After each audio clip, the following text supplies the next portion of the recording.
Welcome to K-12 Education Budget. We're going to go ahead and get started. Committee, the first thing on our agenda is possible action on previously heard bills. And I think yesterday we talked about the alternative licensure bill. It's House Bill 2521. Committee, what is your will for House Bill 2521? Representative Getz. I'd like to make a motion to pass out favorably HB 2521. Do we have a second? Representative Schmoy is a second. All right, further discussion. Representative Hill? Thank you, Madam Chair. I have a balloon amendment. Nick, do you have copies of that, or do we have copies? It is the, provisional. Sorry, got a brain burp. Yeah.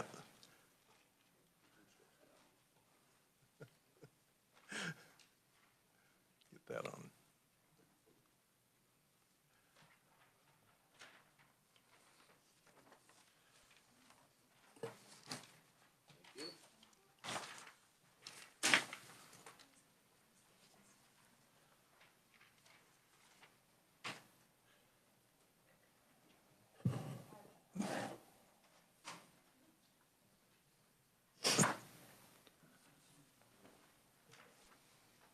So if, a little explanation on this.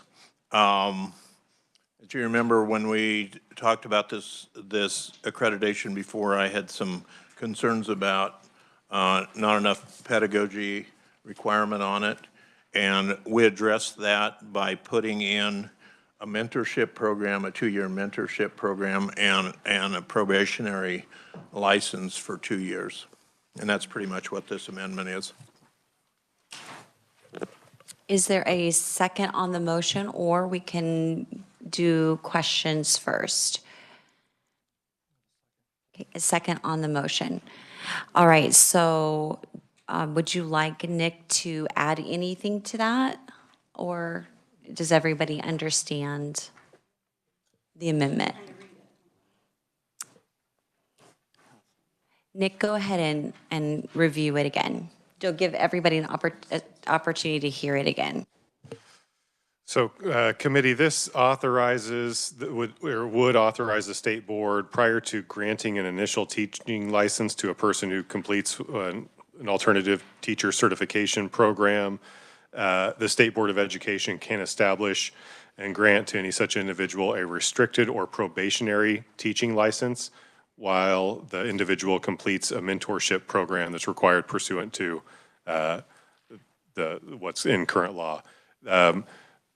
Representative Hill mentioned a 2-year mentorship program. I believe that is going to be, or is captured in a subsequent potential amendment, but if it is necessary to amend this amendment, you can certainly do so.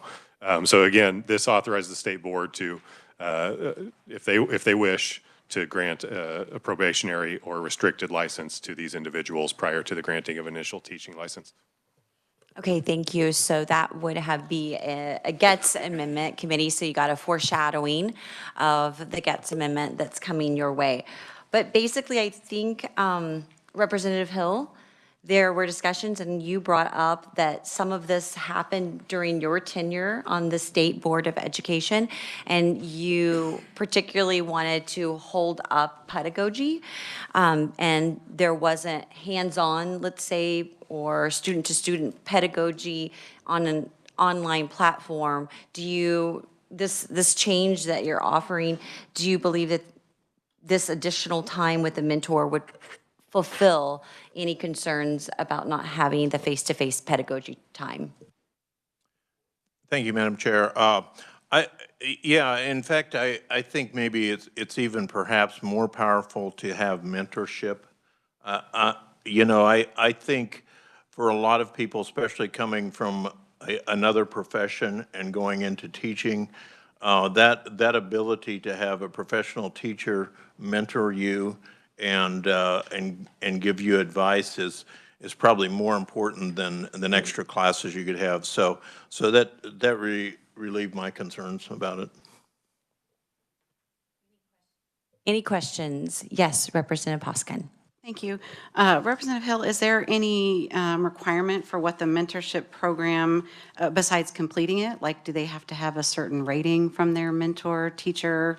They just complete it? It's been 2 years, and if the mentor teacher says they're not great, what happens? You know, that's all. I just wondered if there was any, just completing it, maybe successfully completes it, something like that? Well, of course, you know, we talk a lot in this committee about local control. So, I mean, if the mentor has problems with the teacher, I'm sure their report to their supervisors that would get back to the state board or to the local board of education would be important. But I believe this mentorship program is what already exists from the state board of education for new teachers. They have a mentorship program as well, and this is an extension on that. So. And I would just note that there are licensures that go to individuals that don't have their jobs renewed. And I think we do not have across the, Gabby, you look confused. We at one time had a tenure in the state of Kansas. Now we provide for local control. If you want to tenure teachers after 3 years, you can, but it is not a state required.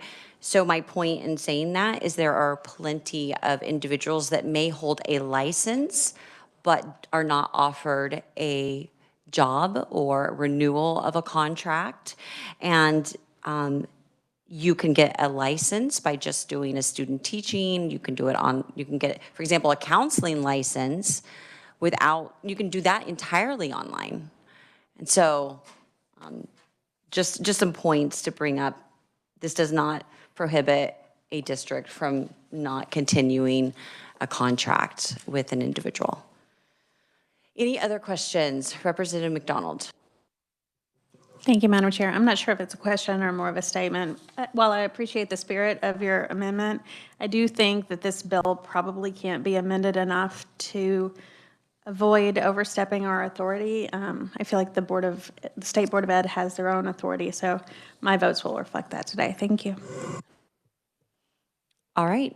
If there are no other questions, you may close on your amendment. Thank you, Madam Chair. I just want to leave with a little bit of anecdotal data that our local school district has a significant number of positions they need to fill every year. And I talked to our superintendent back last fall, and he said that every single teacher that he hired to fill positions this year was a non-traditional teacher. And I think if we ignore the importance of, and this is more speaking to the whole bill, but if we ignore the importance of alternative accreditation, what we're really doing is setting up our Board of Educations for teacher shortages. And I would move this amendment and appreciate your support for it. All right. All those in favor of the amendment, say aye. Aye. Those opposed? All right. Motion carries, and the amendment will be added to 2521. Representative Getz. Yeah, I have another amendment, if Nick would pass that out. And Representative Hill stole a little bit of my thunder, but it deals with the shall portion on the second page and the 2 years of the mentorship program. But also on the first page, it has to do with, in section 1, line 17, it'll say submit an official transcript confirming the granting of a bachelor's degree or higher. There's a balloon right there that talks about from a college or university that has an accreditation recognized by the State Board of Education. So it's keeping some of that authority right inside the State Board of Education, adding that language for them.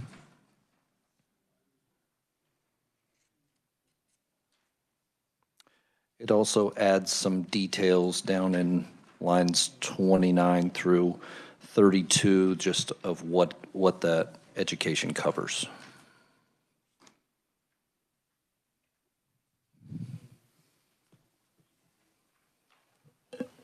Nick, would you do another quick summary, make sure we have all the items?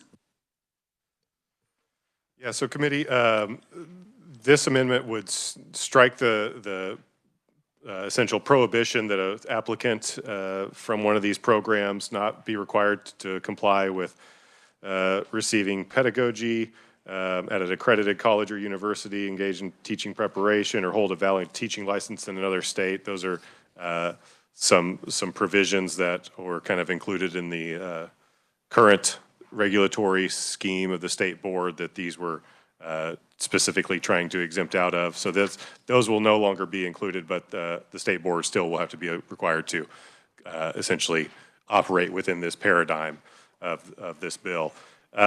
Again, so the person would have to submit an official transcript, and this is probably just some extra language from a bachelor's degree, guaranteeing that the applicant has a bachelor's degree from a college or university that's accredited and recognized by the State Board of Education. It does amend the specific subject matters or areas of teaching that one of these applicants could teach within.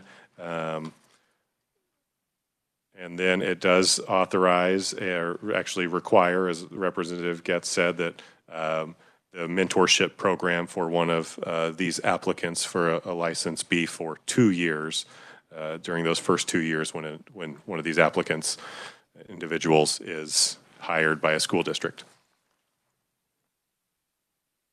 And apologies that we do have Representative Tarwater here subbing in for Representative Estes, and about missed an opportunity to thank you for being in our committee today. We do need a second. Is there anyone that would like to offer a second? Representative Schmoy again for a second discussion. Representative Nguyen. Well, thank you, because there was more to this than what the representative noted. So now the red lines, Nick explained that, so thank you. Further discussion. Representative McDonald. Thank you, Madam Chair. Am I correct in understanding that we're taking out all pedagogy requirements? And if so, it does still mention that you have to pass it on page 2, line 20. You still have to pass. I mean, it says we're taking it out, but then it still mentions it in line 20 on page 2. Nick. So Representative, on page 20 in line 2, that pedagogy requirement is required for the alternative teacher certification program. So that program has these requirements that are listed on page 2. So it has to have that subject area content training and pedagogical training, and then a subject area examination and pedagogy examination passage to obtain that alternative teacher certification. What the provision on page 1 that's striking out is the bill as it is currently written without this amendment would prohibit the state board from requiring a person to complete that pedagogy at an accredited college or university engaged in teacher preparation. So the pedagogy requirement would be within the alternative teacher certification program, not at an accredited college or university under the bill as it's currently drafted. This would remove that requirement, but again, I would still note that the state board will still have to operate under this paradigm, even under this amendment. Thank you. Any other questions? Representative Nguyen. I'm sorry. Thank you, Madam Chair. You just confused me. The state, you remove the requirement of pedagogy, or you, tell me again what you just said? What does line 8 through 14 say again? So this provision was prohibiting the state board from requiring a person from completing their pedagogy requirement at an accredited college or university. Okay.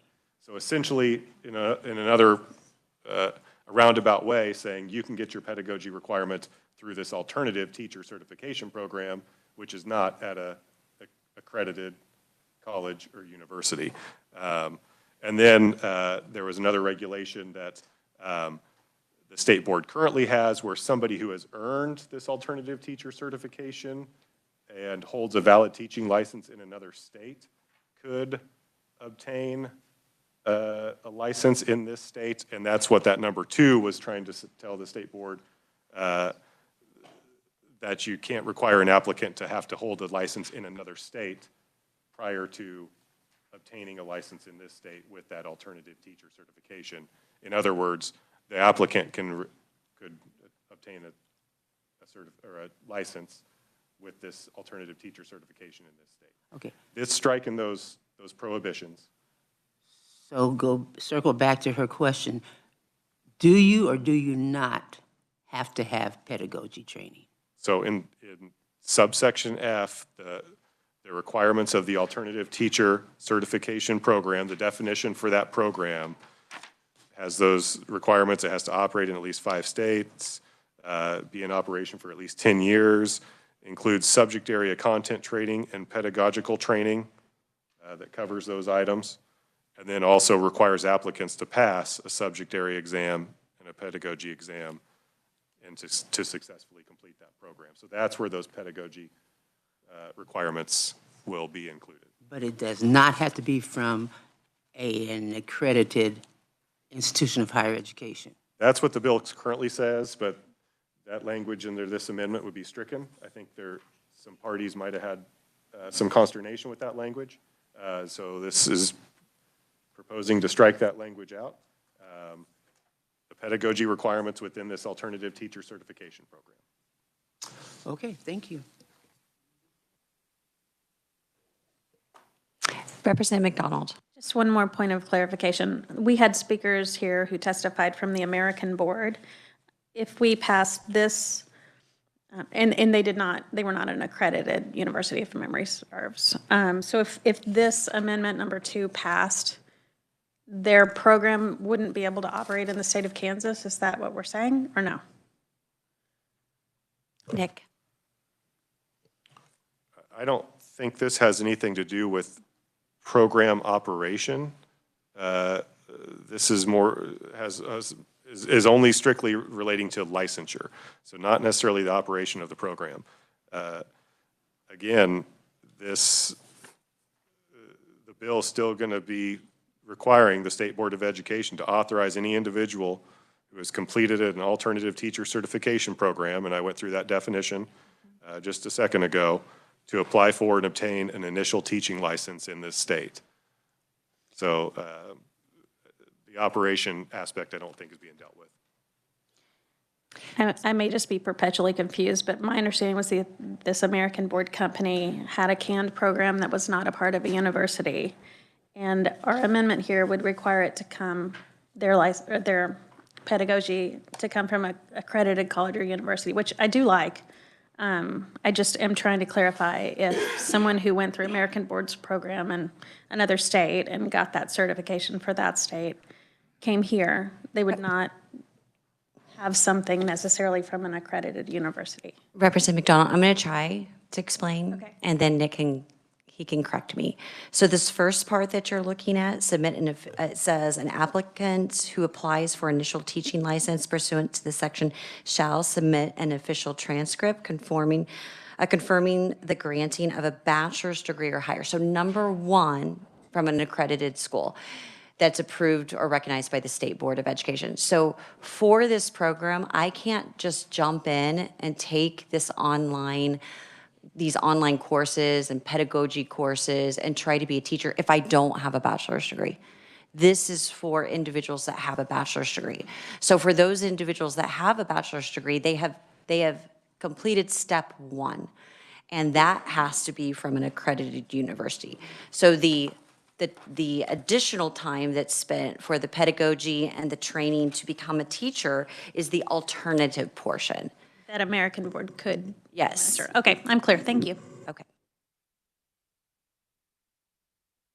All right, if there are no further questions, you may close on your amendment. I close and move my amendment. All those in favor of the Getz amendment, say aye. And those opposed, nay. Nay. All right, the motion carries and the amendment will be added. Are there any further amendments? For House Bill 2521, no further amendments. All right, so Representative Guest, you may close on your motion. I close and move my motion to pass out 2521 favorably. As amended, sorry. All right, the motion has been made to move or pass out favorably House Bill 2521 as amended favorably for passage. All those in favor say aye. And those opposed, nay. All right, the motion passes, and committee, we have passed out our first bill.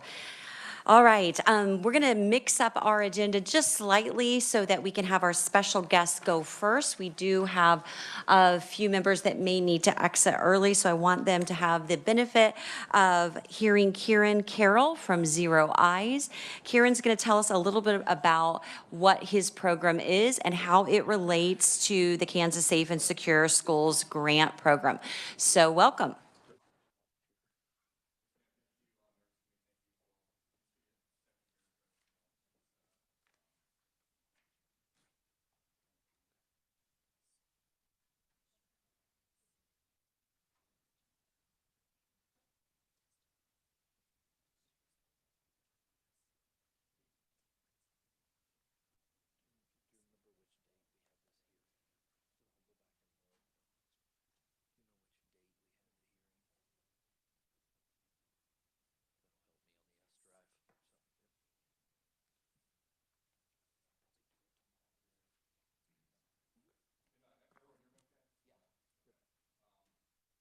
There, okay, there it is. Good afternoon. Again, thank you all for the time.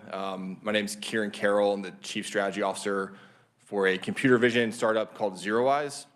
I'll give you a quick origin story, and then I'll walk you through technology, and I'll sort of conclude. We'll show you a live demo of our technology working from our office in Philadelphia.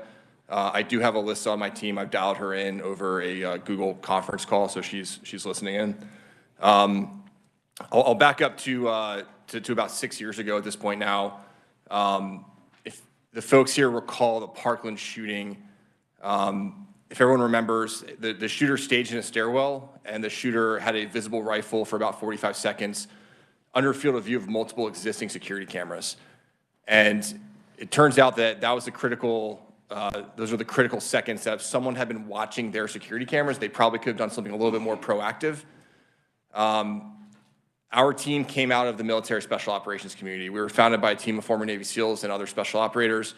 At the time, we were all working corporately, but we also had wives who were teachers. We had young children in school. We had moms who were teachers. And Parkland affected us deeply. And the core team said, what if we could build a technology solution that could help mitigate the next Parkland-style shooting?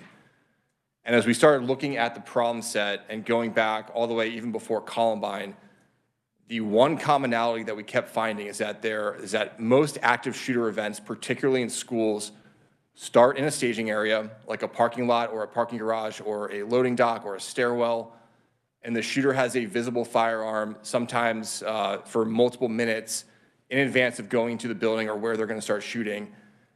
And in this day and age, the vast majority of the time, there is an existing security camera with field of view coverage of that area. So if we even think back in more recent history, to Uvalde, to the Covenant School in Nashville last year, to the Michigan State University shooting that happened, we see this behavior time and time again. So the company said, what if we could build a software that integrates to the existing security cameras and detects a visible firearm? And that's exactly what we did. So now, almost 6 years later, what started out as a true American startup, we all quit our jobs, we sold off all of our assets, we put every nickel that we had into the company. We started in our CEO's garage. We've now grown this as a service across 40 states within K-12, as well as dozens of commercial customers, the Department of Defense, other federal agencies as well. So that's sort of the backstory there. We started with a team of about 6 folks. We have about 205 employees today, so we've grown significantly, even all throughout COVID. And I'll kind of walk in through the technology a little bit. I do want to call attention to Parkland. I did talk a little bit about the prep stage that we see really typically with active shooters. But Parkland was a really typical active shooter event. If folks sort of remember the circumstances, no one actually called 911 for several minutes after the initial shots were fired. By the time the Broward County sheriffs showed up, they had multiple conflicting reports that there were multiple gunmen in the building. There were reports that said the gunmen were armed with machine guns, which, as you know, means something totally different to law enforcement than it does your average person. They also misidentified where the shooter was in the building. So Broward County sheriffs waited and held for at least 15 minutes prior to making entry into that hallway. The shooter was only ever on site for a total of 6 minutes. So he was actually long gone by the time that the cavalry arrived. And unfortunately, in the interim, we think that multiple children bled out that probably could have been saved. We're going to show you why we think we're a really good technology from a proactive sense to help mitigate this type of event. So from a really high level, this is how our solution is designed to work. We integrate 2 existing security cameras that are already in place. I can walk through the specs on the cameras, but very broadly, we use digital IP cameras. The good news is that the vast majority of school districts that we operate here in the United States have perfect camera infrastructure for us. And then to be really clear, the only thing our software does is it detects a visible firearm. So the firearm has to be in someone's hand, or think of like a slung rifle or a slung shotgun. Again, to be really clear, we are not doing anything holstered or concealed. Obviously, there's folks that are authorized to carry holstered or concealed into public places. We're not trying to infringe on rights. We're not trying to overly infringe on law enforcement that might be legally carrying. We also don't do any sort of facial recognition or facial detection or really any other behavioral characterization. So just to be really clear about that, I know that there's been a lot in the media about facial recognition capabilities when used with law enforcement. Just to be really clear, that is not us. We are only detecting an active visible threat object, and that threat object happens to be a firearm. So from a sort of high-level use case here, our software is designed to deploy into these existing camera systems. Within milliseconds, our computer vision algorithms that the software is built on will get a detection. And then unique to the company, we are a 24/7, 365 managed service. So we have 2 24/7 operation centers. Every alert the software gets is validated and verified by a human within a couple seconds. We staff former military and law enforcement veterans in those analyst roles. They are very comfortable making a split-second decision whether something is a potential real threat or not. And then because we're software, we are then able to dispatch that alert out to any end user, any endpoint within another couple seconds. This is all pre-programmed on the back end. There's a series of calls that are automatically triggered between us and the school district, us and 911, really anywhere else the client wants this to go. Here in Kansas, we use a company called Rapid SOS that enables our alerting to get directly to a PSAP operator, so a 911 operator, within a couple seconds. They'll typically have the image, timestamp, and geolocation of where that threat is. This will make more sense as we do a demo here in a little bit. I'm going to show you real-world zero-eyes detections that have led to arrests in the last year, just to give everyone sort of a sense, a scope of sort of where the company is. I mentioned this earlier, but right now within K-12 and higher ed, the software is live in about 40 states across various districts or schools. We also do a lot of municipal work. We're in transit points. We are in parks. We are in high-traffic areas within cities. A large piece of this is targeted more towards gang violence. But I'm going to show you some real-world detections in the last year or so that have led to arrests. I like people to understand that this actually works in the real world. So this is a transit authority in a city where we've seen multiple bad actors. I like showing some of these because some of these guys had multiple felony warrants. This particular individual was intoxicated, had a pistol out. We also got the corresponding law enforcement arrival and subsequent arrest of that individual. I would love to tell you this is a one-time thing, but realistically, we see bad actors in cities and other places all the time. Particularly if folks would stage behind turnstiles like this and wait to rob people as they came through. This guy in particular had multiple violent felony warrants, so a zero-eyes detection there was actually able to get him off the street. Again, in municipalities, we see a lot of juvenile males with access to firearms. Again, a lot of it is gang-initiated. Gang initiations often have, where folks are displaying firearms under field of view of cameras, particularly in parks and streets and transit. We see this kind of behavior pretty frequently. And then even more mundane municipal detections of folks shooting off shotguns in a municipal parking lot, which turns out is illegal. These guys did this with basically zero regard for potential human life, and they all ended up getting arrested. I'm going to turn now to schools, which is obviously why we're here today. And I'll talk through a little bit about firearms that we see in schools. I mentioned that we are currently in hundreds of school districts here in the United States. We see firearms almost every single day in a school.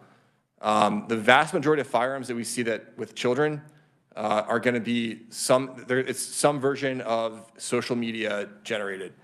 So there are TikTok challenges for kids to bring guns into schools. There's stuff on Instagram and Tumblr.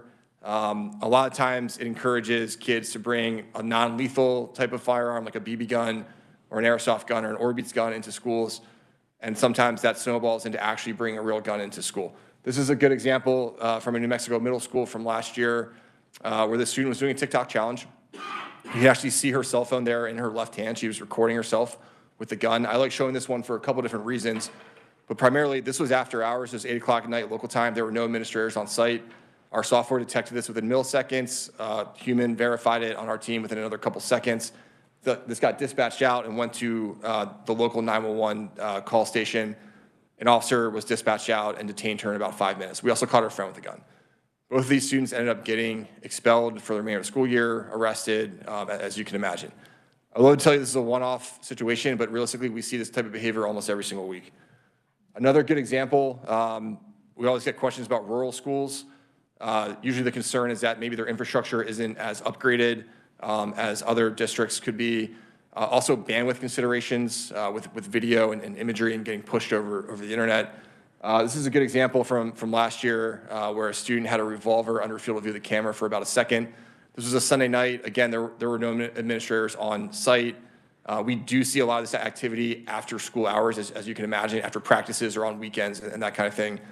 Pennsylvania State Police came out and detained this individual in about 15 minutes. It's a pretty effective police response considering the geography challenges.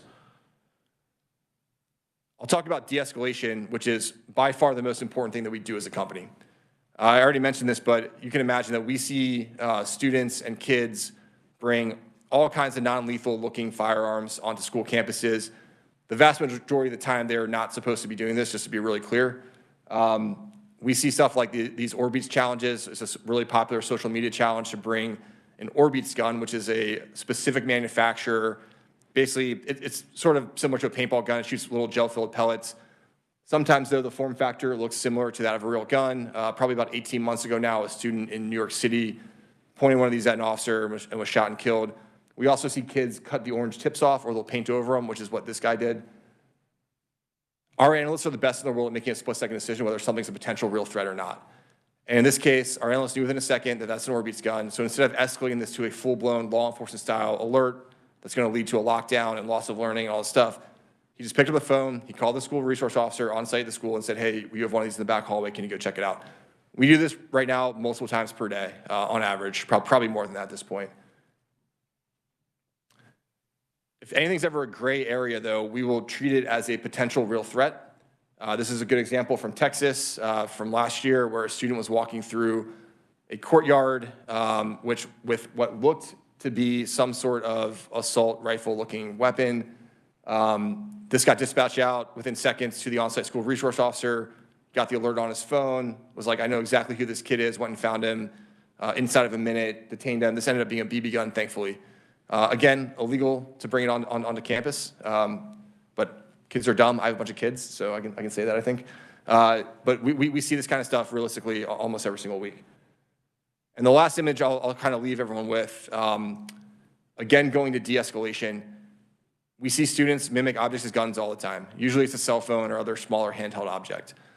The reason that we employ a human-in-the-loop verification as part of our service, and the reason that is done organically to the company, meaning that we don't third-party this out to like an ADT call center, for example, or any other third-party monitoring, is because we want to be in control. Our analysts, like I said, are the best in the world at making a split-second decision whether something like this is a potential real threat. Obviously, a human can tell you within a second that that's a cell phone. Our feeling is that if the analytic was just left unmanaged, something like this would go through to the end user, turn into a potential false alarm, a problematic law enforcement response, loss of learning, all that, all the bad sort of second and third order effects of that. So that is why we are a completely managed service that is done 100% by the company. A little bit more sort of higher level about the technology. I believe I hit on most of this already, but if you start there at the left at the camera level, like I mentioned, our software integrates to existing cameras that are already in place. I like to think of us as a massive force multiplier across tens of thousands of existing Kansas K-12 cameras. We are turning that camera into a proactive firearm detector. Again, you know, we're a managed service, so we have two 24/7 operation centers. We have one right outside of Philadelphia. We have another one in Hawaii. Hawaii is a redundant site. We also follow the sun, so to speak, so their daytime is, or our nighttime is their daytime. And again, we staff these roles with former military folks for the most part that are very comfortable making split-second decisions. And then on top of that, because we're software, simultaneous end-user notification happens across all the channels that you see up there on the right. So direct to 911, direct to anyone in the school district that the school tells us is authorized to receive that information. So really typically school resource officers, if there's any sort of safety or security specialist within the district, the superintendent, their staff, typically the principals of the schools, occasionally the facility managers will have access. In rural schools, sometimes it's like a really athletic teacher. It really just depends on what the school wants us to do. And then the last piece of this is because we're software, we integrate to existing work streams and infrastructure that's already in place. Really typically in the K-12 setting, we will do mass notification systems. We'll also do access controls occasionally, and we'll do video management systems. So our goal is to never supplant an existing active shooter work stream. It's to best figure out how to sort of integrate to what's already there. Talk a little bit about from the policy perspective, and just to sort of back up for a second, about 18 months or so. For the first three and a half years of the company, we sold this district to district across the entire United States. So that really involved our sales team getting out there, educating a customer, and then signing a contract directly with the district in most cases. About 18 months ago, we realized that we were an incredibly differentiated product for really all the reasons that you're going to see up there on the right. And we started working with state houses to do some sort of direct appropriated money, that kind of thing, or maybe some policy changes. We were successful last year in several states. This year, we're expanding the aperture. We like working in states where we have existing customers that are strong references for us, and so Kansas absolutely is one. To give everyone an idea, though, of why I think we've been really successful, we own all the intellectual property behind this. We're the patent holder for this technology. That's given us a huge competitive moat here in the industry. We've raised a considerable amount of money to finance this. We're going back into another financing round right now. We've seen growth explode in the last 2 or 3 years. We also have major U.S. government validation, and I typically touch on this, but in addition to doing a lot of work within education, we also do a lot of work within federal agencies. We have a DHS Safety Act designation. That's a really big deal. That's like the platinum sort of level standard within the industry. For commercial customers, that means that the U.S. government will waive liability in the event there's a terrorist attack on that end user.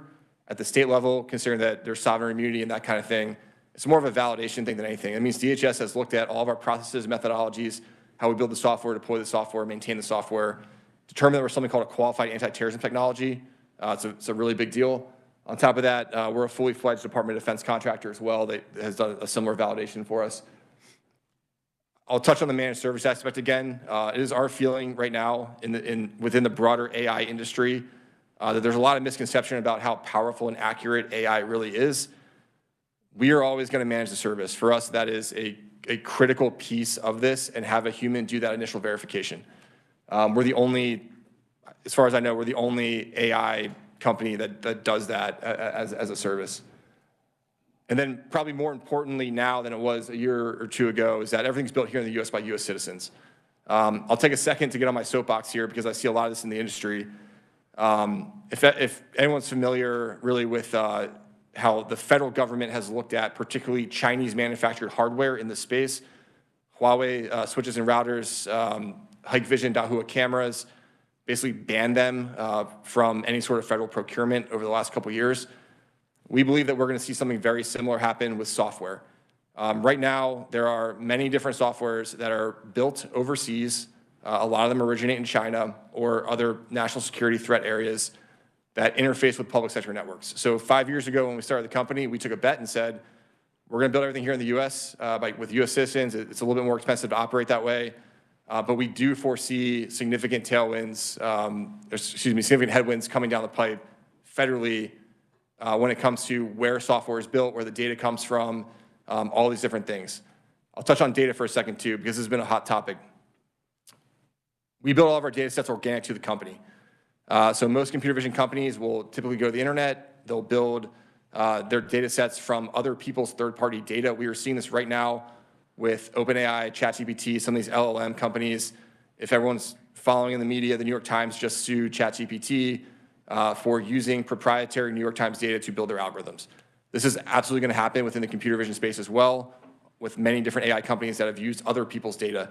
5 years ago when we started the company, we had some foresight and said, we're only going to use our own data that we build and manage organically. This also leads to better performance in production environments.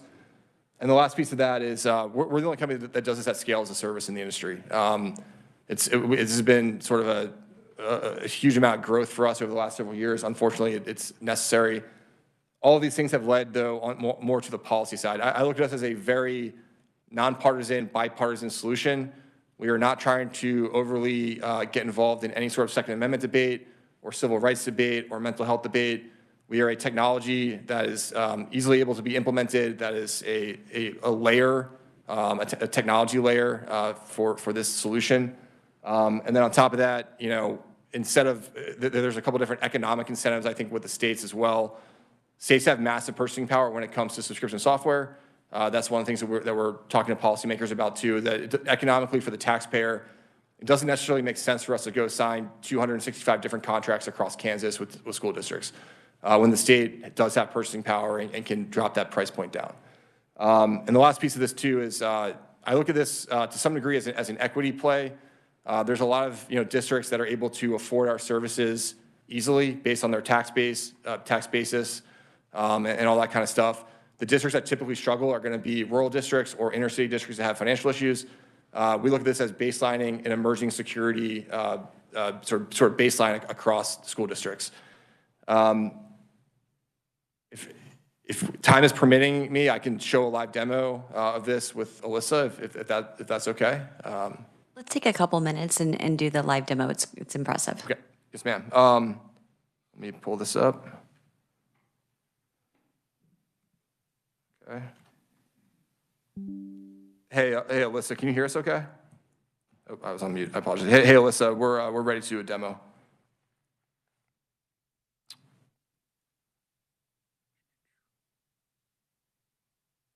Hoping she can hear me. Oh, there she goes. Okay, in the interest of time, I'll just kind of talk through what everyone's seeing right here. Give me a second to make this bigger. Is that, oh, I switched over. Is it, how do I'm sorry, technical. I switched over to this screen, so is it?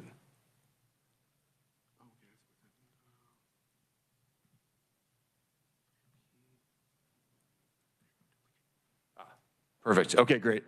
So we're gonna show you some live demos from our office in right outside of Philadelphia. Alyssa, who's on my team, she's in the office. I'm gonna show you two different views of our platform.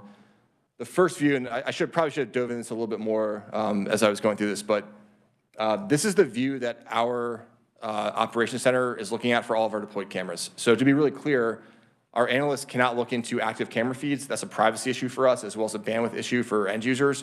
They are doing really quick image verification as an image pops up onto the screen. Our analyst is basically saying, is there a gun in this frame, yes or no? One analyst right now manages about 10,000 cameras at once, so you can get a sense of how this scales from a human capital perspective. The reason that we're able to do that is because we build really high performance models. They are not overwhelmed by false positives. They're just there to make sure that, yes, in fact, if the AI thinks something's a gun, they're the final sort of step there. So as Alyssa sort of picks up a gun here in a little bit, she'll walk around. We'll start seeing alerts populate on the right side. That's the open alert queue. Something will pop up there right front and center. That's what our team is working through really diligently. We have tens of thousands of cameras on the platform. We are always staffed appropriately within the watch center. I like to say that we follow air traffic control methodology. Okay, Alyssa's walking around with guns here. I like to say that we follow air traffic control methodology of crisis management. So if an analyst gets a real world event, they own that event until it is resolved. They own all the comms to the end users. It's a very well-managed process at this point. To give everyone an idea, last year alone, we responded to close to 1,000 incidents, not just within schools, across our commercial customer base and government customer base as well. So she's sort of walking around, she's showing you pistol detections here. She's dispatching through the open queue. Typically, she does a bunch of different sort of carry configurations with the guns. We can show you basically any kind of gun that you're interested in seeing. And then she'll switch over and show you what the customer sees on their end. She's gotten through the queue. Okay, so on the customer side, everything is correlated down to a map. So if school districts have floor plans or something higher end, we're going to incorporate what they already have. If they don't, we're happy to recommend a vendor that is really economical to do it, that builds a really good product. We take the latitude and longitude position of every camera we put on the map. You can see those light blue pin drops there correspond to cameras that are active on the platform. The dark blue pin drops are active gun detections. Within the first minute, those have been bright red. Countdown timer has turned them dark blue. Basically, it's a heat map or a breadcrumb trail. As someone walks within multiple different fields of view of cameras, we're going to be able to sort of track that. Customers also get the corresponding keyframe image detections with the timestamp and geolocation. We have a mobile application. We have text message notification. We have multiple different ways to get this out to the end user. Typically, within school districts, the school resource officers have this on their phone. Our mobile app is a more condensed view of what you're seeing right here. They'll have it with text message notification as a redundancy as well. Sometimes they'll have the screen up sort of living like in the background on a screen within their office or something like that. So as quickly as we could do it, that was the demo. This is the software that's deployed across tens of thousands of cameras right now in the United States. Happy to answer questions and maybe get into numbers and scope and all that kind of stuff. All right, thank you, Karen. Committee questions, Representative Schmoy. I'll start off with saying that it is absolutely heartbreaking that you guys had to dive into this, that you guys had to pick up this particular business. That being said, I very much appreciate the work that you and your team have put into this. My question, have you been able to use this in court? Like, is this technology something that is good enough that it has led to the prosecution of people who choose to break the law? Yes. So just as an example, last year, I believe we were responsible for somewhere in the nature of 12 arrests that directly stemmed from a zero-eyes alert, meaning that that person with the gun would not have otherwise been arrested or noticed. In most of those cases, we have a chain of custody tool built into the platform so that you can't alter data or imagery. That stuff gets transferred to law enforcement. It gets included in the evidence package. So hopefully that's going to answer your question. But yes, we do see ourselves as a piece of that. Absolutely. Thank you very much. And again, it's unfortunate that the disregard for life exists today, but I appreciate what you and your team are doing. Yes, ma'am. Thank you for that. Any other questions? Representative McDonald. Is there a size limit on how small of a firearm you can detect? It's a great question. So I usually answer this in a couple different ways, so if you bear with me. When we talk about accuracy and performance, the easiest way to explain this is that if you're a human and you're looking at an active camera feed and you can tell that something's a firearm, our software should be able to perform to the same way.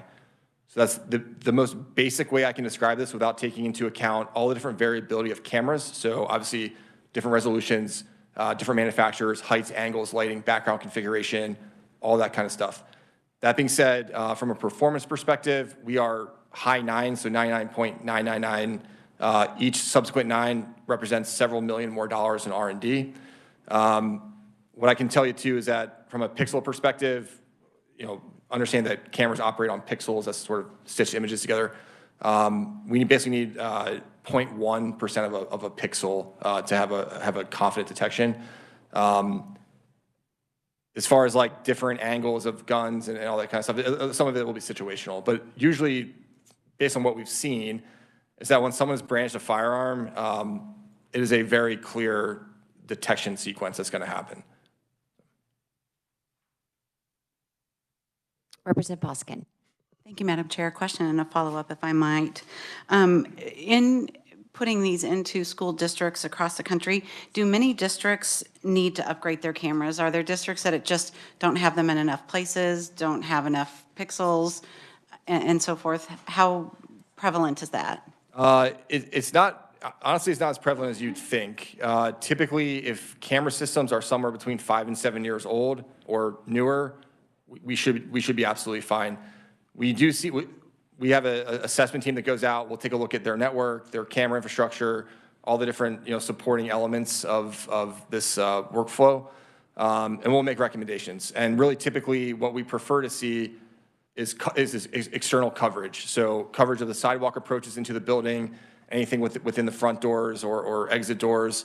Obviously, anything high traffic internal to the school. So typically, first floor will be like high traffic hallways, cafeterias, food court, auditorium, gymnasium, that kind of thing.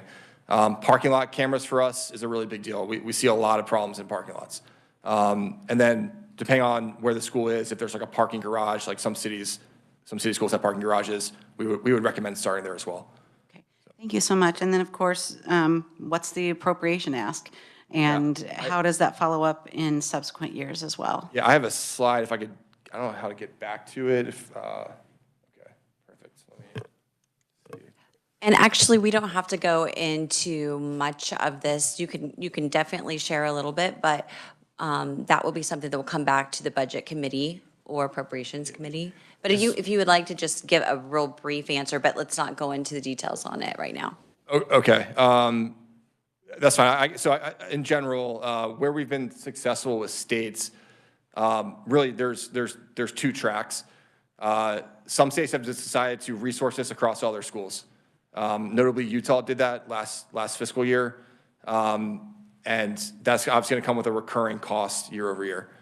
Other states where we've done this and approached the legislature, they've appropriated money for grant programs. The funds are going to depend on whatever the legislature wants to do.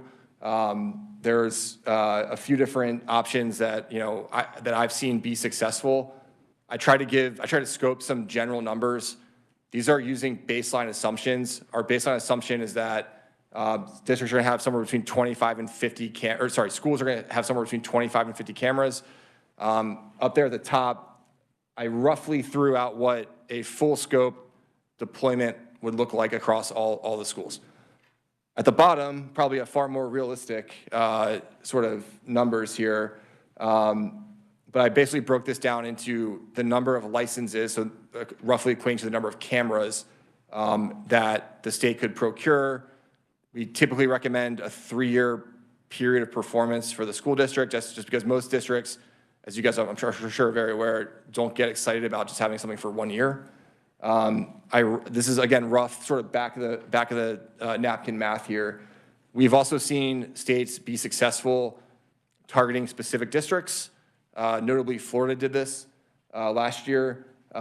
We've seen states be successful with sort of a first in, first out approach, meaning that the districts that apply initially get the money, sort of go into a queue. Just to give everyone an idea, Michigan last year did a $3 million grant bucket for us. That was 500% over requested. So I want to say maybe 12 or 13 districts will get those awards. They have larger districts in Michigan for the most part. And then we've also seen some states do some sort of a matching requirement. We have a bill on the floor in Wisconsin right now that would have a matching requirement for the districts. I believe it's a 25% match. And Karen, could you provide that to Jennifer? And that would be helpful. And Derek, you can connect him to Jennifer or to my Spencer. Spencer would probably be, either one would be just great. All right, one more question, Representative McDonald. Thank you. Just a quick clarification question. When you say 25 licenses per school, is it like one license per camera? Per stream, not to get too far into the weeds of cameras, some cameras have multiple streams. Our consumption model is a stream based to the GPU. I represent areas from Olathe School District and Blue Valley School District, which are two of the biggest districts in the state. So I'm just trying to wrap my head around the cost for a district that size. That's all. Thank you. Yes, ma'am. Representative Tarwater. Thank you, Madam Chair. Thanks for being here and thanks for the presentation. It's unfortunate that we need to have a need for this, but you're familiar with what happened at Union Station last week, and I was wondering if there were multiple reports of people with guns in the open several minutes prior to shots fired. If this was in effect down there, would this have identified those weapons, and could that have been stopped? So without armchair quarterbacking something, my initial inclination is to say yes. So if cameras have clear line of sight into a visible firearm, even in crowded situations, what we've seen typical human behavior is that people make as much room between the person with the gun and themselves. There's a better than, a pretty solid chance we could have gotten a detection there, which may or may not have led to a better outcome. It's hard to say, obviously.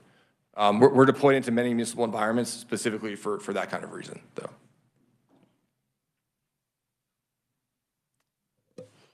All right, thank you, committee, for your questions. Thank you for your providing testimony to our committee, and this may be something that this committee or appropriations is interested in taking up, so appreciate it. Thank you for your time, and again, appreciate everyone's leadership on this issue. Yes, thank you. All right, committee, we're going to turn our attention to Frank Harwood. He is going to share with us a little bit about the Safe and Secures grant. Safe and Secure grants are something that the legislature has provided in the past, let's see, 1, 2, 3, 4, 5 years. So thank you for sharing that information. And you also are supposed to be providing this to us, and you provide it by email or put it on your website as an annual report. So thank you. So, Madam Chair, thank you. Frank Harwood, Deputy Commissioner for the Kansas Department of Education. What I prepared for you, and I think may have been emailed out, but also we brought copies of, is most of this information was in our budget request document, specifically about the Safe and Secure Schools grant. One of the things I don't think I put in here is it actually is a dollar-for-dollar match. So the $5 million that has been routinely appropriated is resulting in $10 million in safe and secure projects. So it goes a little bit through the history there. Last year we had $14 million in, a little over $14 million in requests. We had $5 million in funding that came from 188 different districts. Just so you know, the way we prorate that when we don't have enough money is the district gets the lesser of the amount they requested or a per pupil proration. And so for last year, it was $15.10 per student as a proration as we went out. The other thing I'll point out is that the State Board of Education did not make a specific ask for an increase in that at their meeting in July. Their position is that if the legislature or the governor want to continue this program, the appropriation ought to match the request. So for last year, that would have been about $14.5 million. So although they did not make a specific request, it was we will be glad to distribute whatever funds the legislature appropriates for the program. Any other questions about just the Safe and Secure Schools grant? I also provided information about what the school safety team does, a little bit about the mental health improvement teams, and then the other part is that the two-person team does a lot more than just administer the two grants. They travel all over the state providing presentations. They work with districts on helping revise their crisis plans. They help in situations where something has happened in follow-up or future prevention.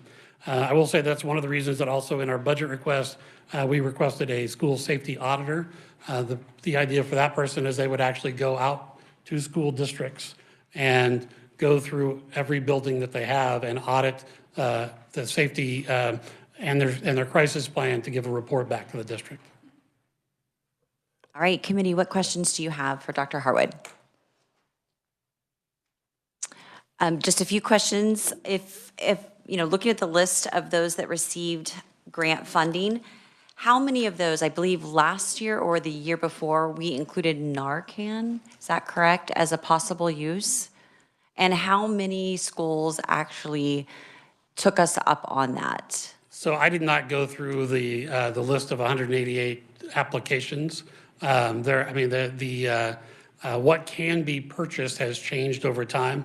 We'd have to look at, we don't have a report specifically that, we'd have to go back through each application to see exactly what each district requested.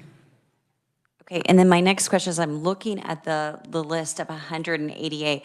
They're interesting, but we have no idea what they might have used it for, and it sounds like you don't know either. For example, Andover, which is partly in my district, $128,730. So, you know, before this committee makes the determination to include the $5 million or instead maybe do something else with that money, or it would be really helpful to know, are they using it for windows, entrances, communications, new cameras? What's kind of some way to summarize the majority of those uses? Because I don't know if it's more digital, it's technology. Where are those updates? So, that information is part of every district's application process. So we have that information. I don't know that we've broken it down that way. It's about, what we check on is were the uses an approved use for the grant funding, and then how are they going to have the match? Would it be possible before we work on our budget bill to have you have a team of two that work on this, since they're familiar with the applications, they have the applications, to give us a summary? It wouldn't have to be an exact summary, 500 windows, 6 doors, but it would help us to get an idea of is it being used for? Is it useful? Is it helpful? Or are we just adding $5 million to general maintenance? I think the team could give you some ballpark estimates of different categories of things being used for. I can tell you from personal experience and talking to other districts that it is useful, and it is allowing districts to add on safety and security things that they may not otherwise have been able to afford. So I do think it's being used well. We can look at how we can break out kind of the buckets of where districts are putting the funding. That would be really, really helpful to our committee so we can make good decisions. And then the last question is really related to the previous speaker, cameras. Is that something that we would be able to find in the majority of our schools? And if so, or if not, what are we talking about in terms of number of potential cameras? So I'm going to say that I think the vast majority of schools have some cameras. I think for this use case, you're going to have a lot of districts that will say, and the company would say, you don't have enough cameras in the right places. There are several districts that have added cameras through bond issues or other things. I can tell you a high school may have 200 cameras in it if it's a large high school. And you could have a district of about 75 that would have 1,000 cameras throughout the district. So, but it will vary down to small districts, may not have very many. Okay, helpful information. I said that was my last question, but I actually thought of one more related to the previous speaker. I know the list, it does include technology, but would it allow for the contract of a technology such as what we just saw?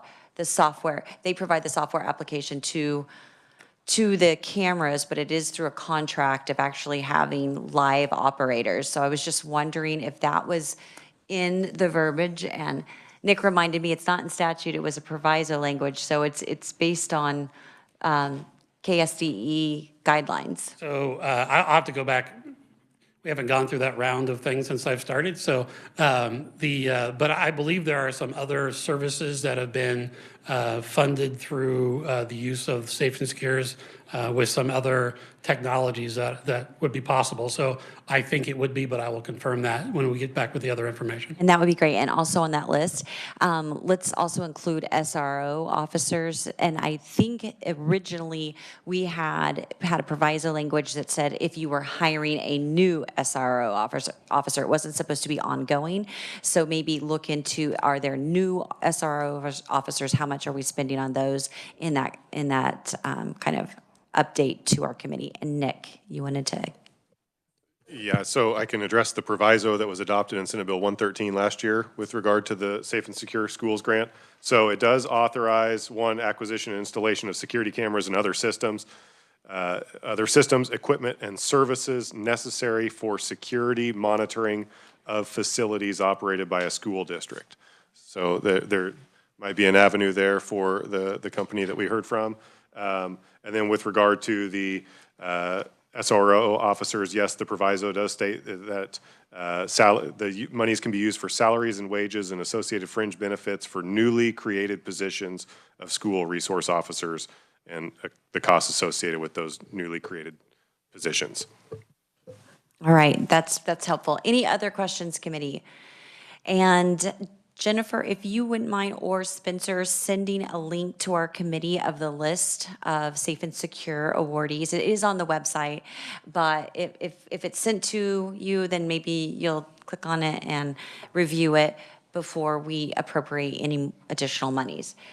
If there are no further questions, committee, this is our last meeting before turnaround, and have a great night. We are adjourned.